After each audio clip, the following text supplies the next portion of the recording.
Assalamualaikum warahmatullahi wabarakatuh.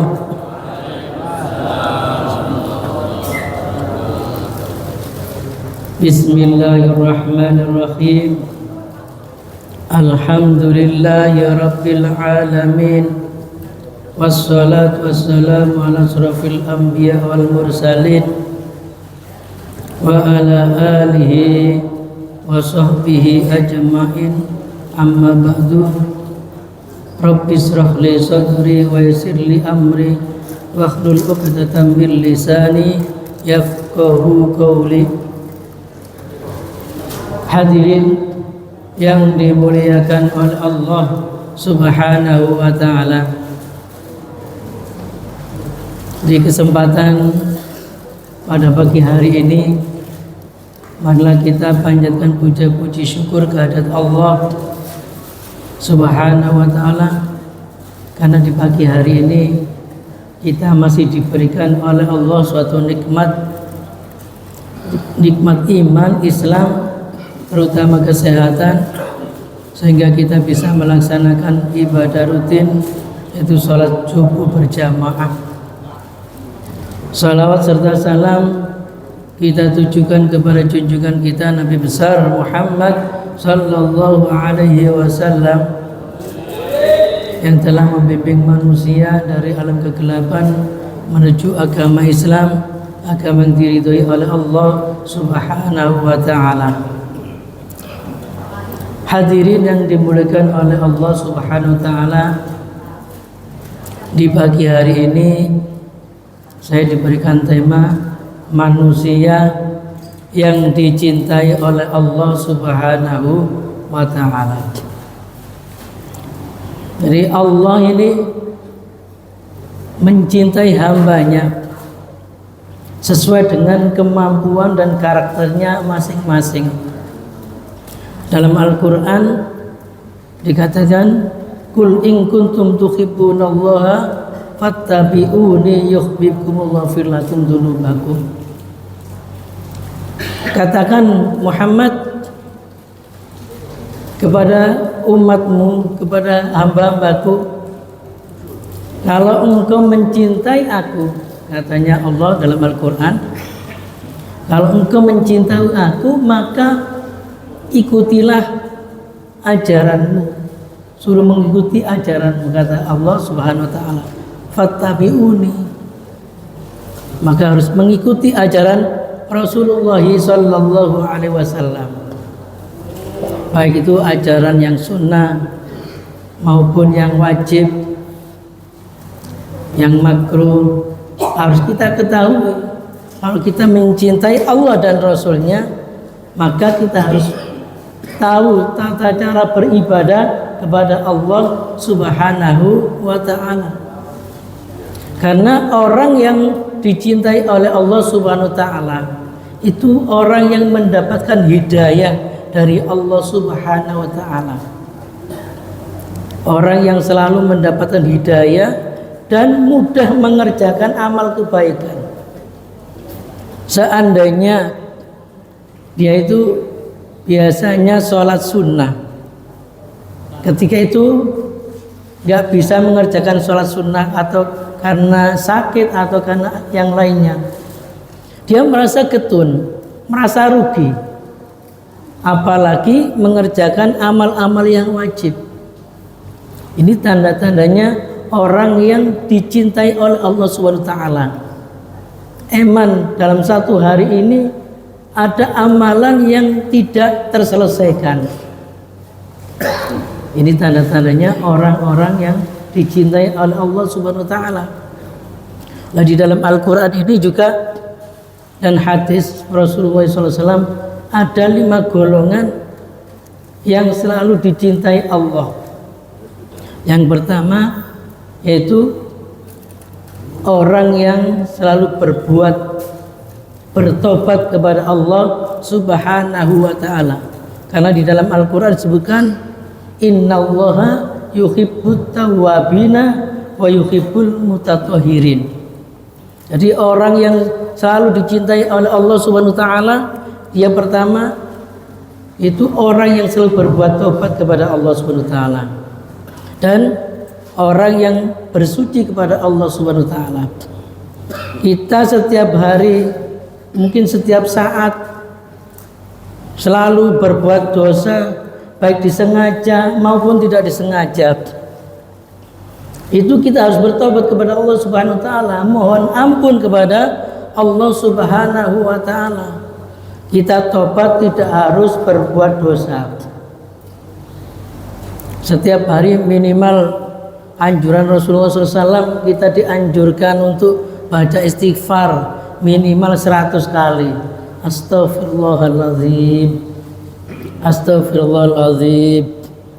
Ini jadi orang mendapatkan hidayah dari Allah, ini lesannya mampu untuk istighfar, minimal istighfar kepada Allah Subhanahu wa taala.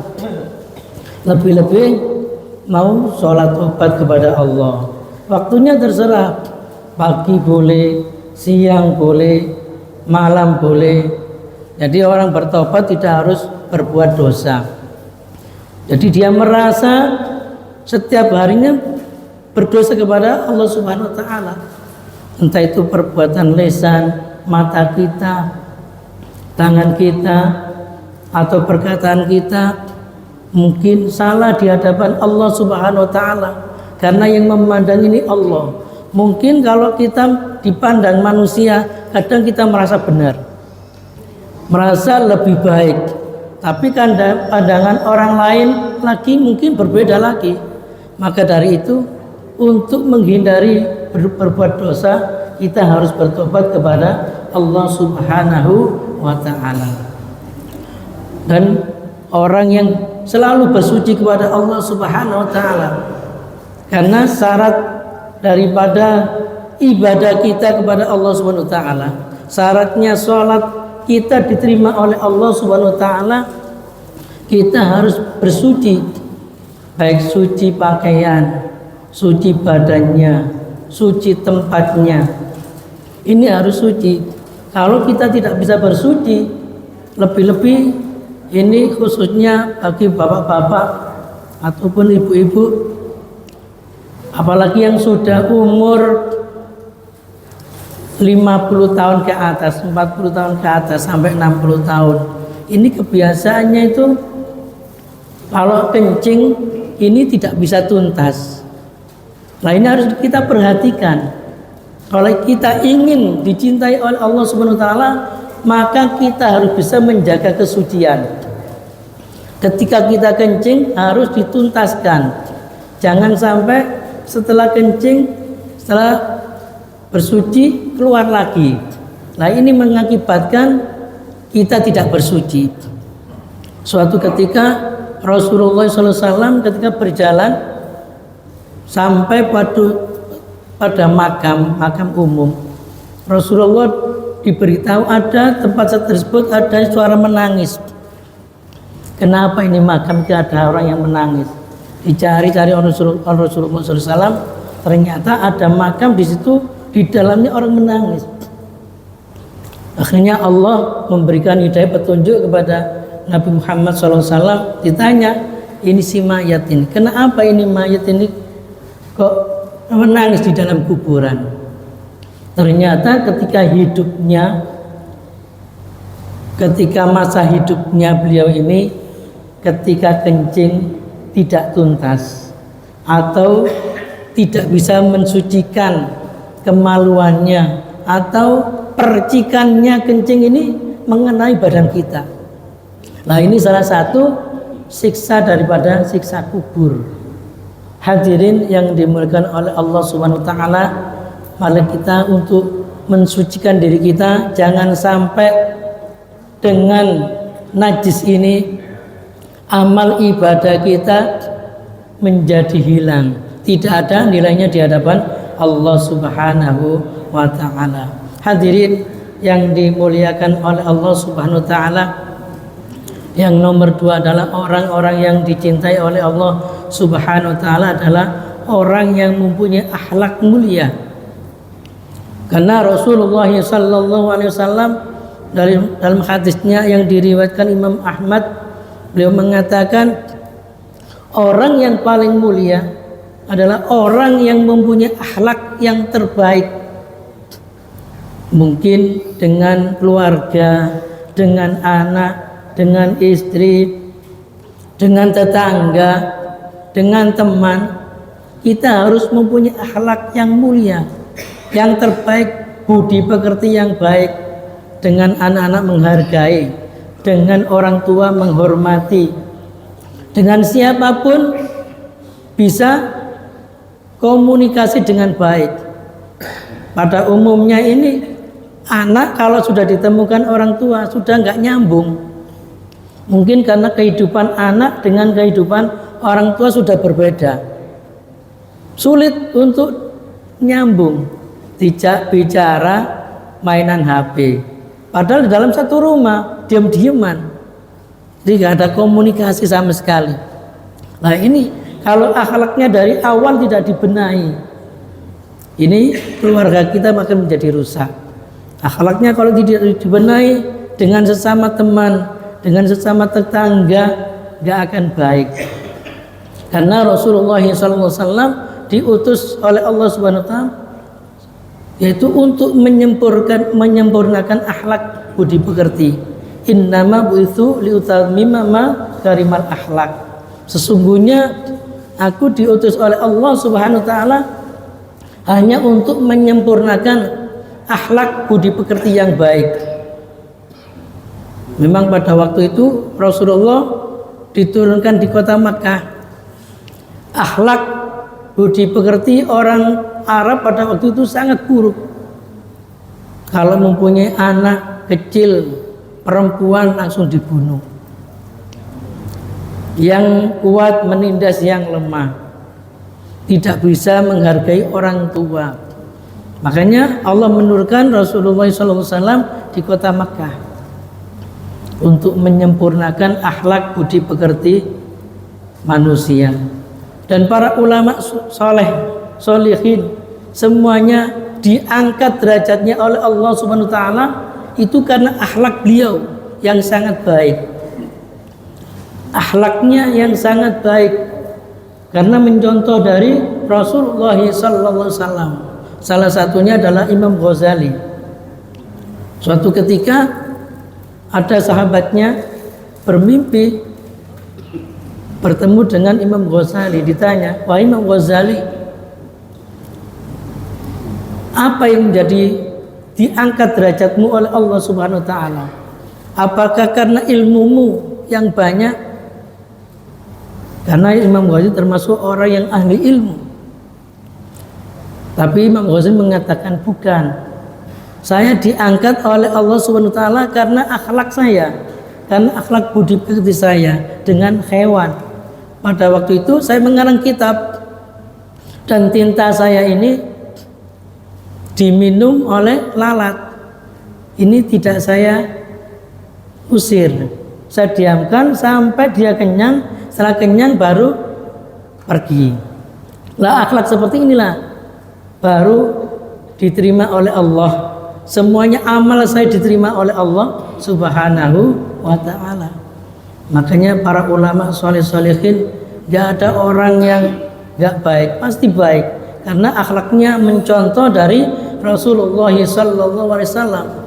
Karena akhlak Rasulullah SAW dikatakan dalam Al-Quran, wa innaka la'ala khuluqin azim. Karena akhlak yang paling baik, paling agung adalah Rasulullah sallallahu alaihi wasallam. Nah, Rasulullah sallallahu alaihi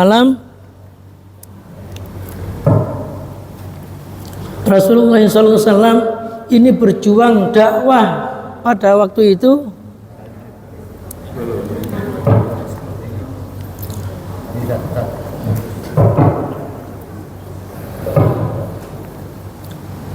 Rasulullah sallallahu alaihi wasallam berdakwah pada waktu itu yang pertama diperjuangkan adalah akhlaknya, tata keramanya di kota Mekah, di kota Madinah. Makanya banyak pengikutnya, orang yang selalu ditindas oleh orang kafir Quraisy akhirnya bisa mengikuti ajaran dari Rasulullah sallallahu alaihi wasallam. Hadirin yang dimurkan oleh Allah Subhanahu wa taala, yang nomor 3 adalah orang yang selalu dicintai oleh Allah Subhanahu wa taala adalah orang yang mukmin yang kuat. Orang muslim yang kuat keimanannya. Karena kita sebagai hamba yang lemah ini selalu diuji oleh Allah Subhanahu wa taala. Sampai di mana kemampuan keimanan kita kepada Allah Subhanahu wa taala. Enggak ada ceritanya manusia enggak diuji oleh Allah Subhanahu wa taala. Entah itu diuji dari segi ekonomi, dari kesehatan, kedudukan, ataupun pangkat, ataupun yang lainnya. Pasti kita diuji. Ingin tahu kemampuan kita, ingin tahu Allah itu melihat hambanya. Kalau Allah sudah melihat, memandang hambanya dengan kebaikan, pasti diuji oleh Allah Subhanahu wa taala. Tidak harus ekonominya baik. Misalkan mempunyai peningkatan dalam segi kedudukan, mempunyai peningkatan hartanya. Ini bukan termasuk orang belum tentu dicintai oleh Allah Subhanahu wa taala. Karena itu merupakan ujian dari Allah Subhanahu wa taala. Sampai di mana kemampuannya, keimanannya ketika dia diberikan harta oleh Allah Subhanahu wa taala. Bisa enggak memperjuangkan, membelanjakan hartanya di jalan Allah? Apakah hartanya nanti bisa memasukkan dia ke dalam surganya Allah? Apakah memasukkannya ke dalam jurang nerakanya Allah Subhanahu wa taala? Inilah orang yang selalu dicintai oleh Allah, tidak luput dari ujian dari Allah Subhanahu wa taala. Jadi ketika kita diberikan sakit oleh Allah Subhanahu wa taala, ini harusnya kita harus bisa bersabar, bersyukur. Kalau tidak bisa bersabar dan bersyukur, maka mengkufuri nikmatnya Allah Subhanahu wa taala. Hadirin yang dimuliakan oleh Allah Subhanahu wa taala, yang nomor 4 adalah orang yang selalu bermanfaat bagi orang lain. Dalam hadisnya Rasulullah SAW yang diriwayatkan oleh Imam Ahmad, Rasulullah SAW mengatakan orang yang selalu dicintai oleh Allah adalah orang yang bisa memberi manfaat kepada orang lain. Dalam segi apapun, kita hidup di dunia ini berharap mendapatkan barokah dari Allah Subhanahu wa taala. Nah, bagaimana kita bisa menciptakan barokahnya Allah? Maka kita manfaatkan diri kita. Kita manfaatkan kemampuan kita sesuai dengan keilmuan kita, sesuai dengan kedudukan kita.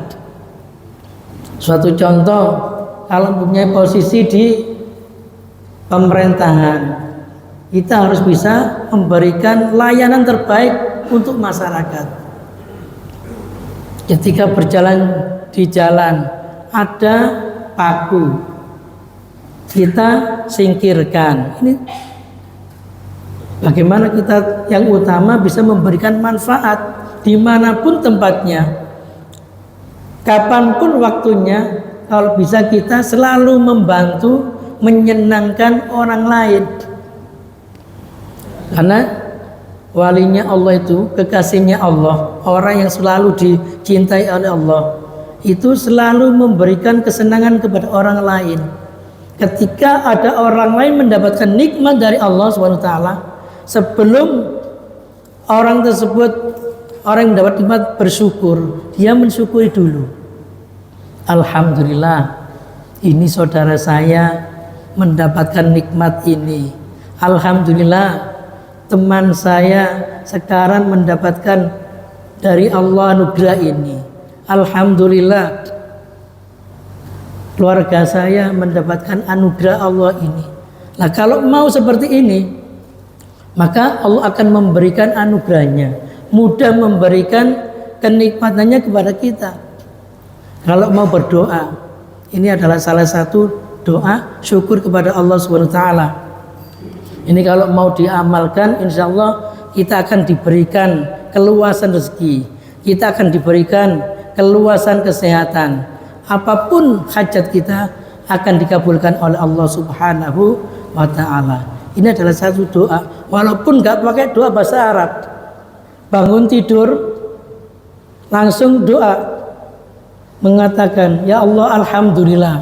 Syukurnya disampaikan dulu, jangan meminta dulu, syukurnya disampaikan dulu. Alhamdulillah saya diberikan rezeki yang halal barokah melimpah. Alhamdulillah saya diberikan oleh Allah kesehatan lahir batin. Jadi yang sakit akhirnya diberikan kesembuhan karena mensyukuri nikmatnya Allah. Alhamdulillah saya diberikan ini, diberikan ini. Jadi kita memohonnya kepada Allah tuh bersyukur dulu baru meminta kepada Allah Subhanahu wa ta'ala. Hadirin yang dimuliakan oleh Allah Subhanahu wa ta'ala, yang nomor 5 adalah yang selalu dicintai oleh Allah Subhanahu wa ta'ala adalah orang-orang yang bertakwa kepada Allah Subhanahu wa ta'ala. Dalam Al-Quran disebutkan, wasari'u ila maghfiratin min rabbikum wa jannatin ardhas samawati wal ard uiddat lil muttaqin alladzina yunfikuna fis sarra'i wad dharra wal kadhibil ghaidz wal 'afin nas wallahu yuhibbul muhsinin. Jadi orang yang mau bertobat kepada Allah, menyegerakan minta ampunan kepada Allah Subhanahu wa ta'ala, itu dijamin oleh Allah Subhanahu wa ta'ala, yaitu surganya yang luasnya langit dan bumi. Jadi luasnya surga itu antara langit dan bumi. Ini diperuntukkan kepada orang-orang yang bertakwa kepada Allah Subhanahu wa ta'ala. Orang yang bertakwa itu adalah orang yang selalu menjalankan perintah Allah dan menjauhi semua larang-larangan Allah. Kalau setiap harinya kita taat kepada Allah, perintah Allah dilaksanakan, sholat waktu 5 waktu dilaksanakan, perbuatan maksiat ditinggalkan, ini dijamin oleh Allah SWT surganya yang luasnya langit dan bumi. Wallahu yuhibbul muhsinin. Dan orang-orang tersebut selalu berbuat kebaikan dimanapun tempatnya, kapanpun waktunya, selalu berbuat kebaikan, baik dengan anak-anak, dengan tetangga, dengan teman, selalu berbuat kebaikan kepada sesama. Ini orang-orang yang dicintai oleh Allah Subhanahu wa ta'ala. Dan yang terakhir, orang yang selalu dicintai oleh Allah adalah orang kalau sudah dipandang oleh Allah, matanya itu menjadi perwakilan matanya Allah, mulutnya menjadi perwakilan mulutnya Allah, tangannya menjadi perwakilan tangannya Allah, kakinya akan menjadi perwakilan kakinya Allah Subhanahu wa ta'ala. Maksudnya adalah, intinya orang yang selalu dicintai oleh Allah Subhanahu wa ta'ala, orang yang doa-doanya selalu dikabulkan oleh Allah Subhanahu wa ta'ala. Hadirin yang dimuliakan oleh Allah Subhanahu wa ta'ala, mudah-mudahan dengan sedikit apa yang saya sampaikan ini, mudah-mudahan kita bisa membawa manfaat. Jadi kita semuanya dijadikan hamba-hamba yang selalu dicintai oleh Allah Subhanahu wa ta'ala. Ihdinas siratal mustaqim. Assalamualaikum warahmatullahi wabarakatuh.